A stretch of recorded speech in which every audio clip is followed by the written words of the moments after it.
Merci. La parole est à monsieur Alain Suguenot. Merci, Monsieur le Président. Ma question s'adresse à Monsieur le ministre de la Défense. Monsieur le ministre, un grand quotidien national titrait ce week-end: nous bombardons Daesh en Irak et en Syrie, mais nous sommes incapables de contrôler nos banlieues. Au-delà de la question de l'opportunité, est-ce raisonnable, voire efficace, de se lancer dans des offensives comme à Mossoul lorsque nous sommes incapables d'assurer la sécurité sur notre territoire? Il faut bien sûr combattre Daesh par tous les moyens. Nous savons pertinemment que ce n'est pas la France qui libérera Mossoul.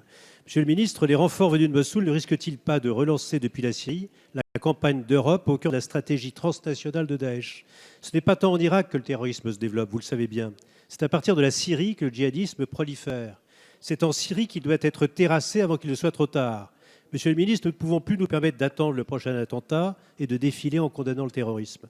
Selon les experts, la bataille de Mossoul sera longue, l'issue en sera incertaine et le drame humain qui s'en suivra risque de créer là aussi d'autres difficultés dont nous n'imaginons pas encore les conséquences.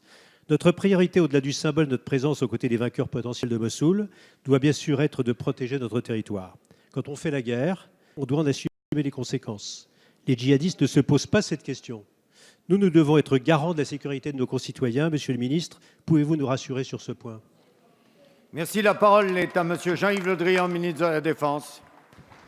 Oui, Monsieur le Président, Mesdames et Messieurs les députés, Monsieur le député Suguenot,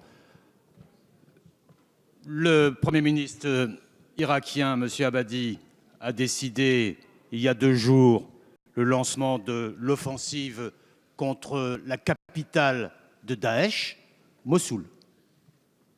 C'est la capitale de Daesh, c'est donc le lieu où se sont organisés, fomentés, décidés les attentats qui ont été commis en France. C'est la capitale de Daesh, notre ennemi. Et c'est la raison pour laquelle nous combattons en appuyant les forces irakiennes et les forces Peshmerga dans leur détermination à reconquérir Mossoul. C'est une question de sécurité pour notre territoire.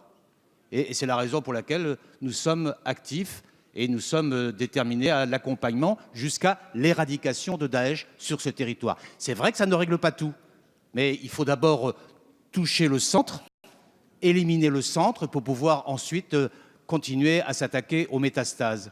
Alors cette bataille, c'est vrai, sera longue pour 3 raisons. D'abord parce que c'est la capitale de Daesh et donc ils se sont organisés en ligne de défense rigoureuse, en organisant des souterrains, en piégeant les entrées de ville. Elle sera longue parce que la population est importante, 1 500 000 habitants. Et elle sera longue aussi parce que nous avons des règles d'engagement extrêmement précises pour éviter les dégâts collatéraux. Et ces règles d'engagement seront scrupuleusement respectées pendant toute cette bataille. Et puis enfin, nous avons pris les moyens nécessaires pour assurer les conditions humanitaires minimum, puisque 750 000 places de réfugiés sont organisées aux alentours de Mossoul. Mais monsieur le député, la bataille contre le terrorisme, elle commence d'abord là-bas. Merci. La séance des questions au gouvernement sur des sujets européens est terminée. La séance est suspendue.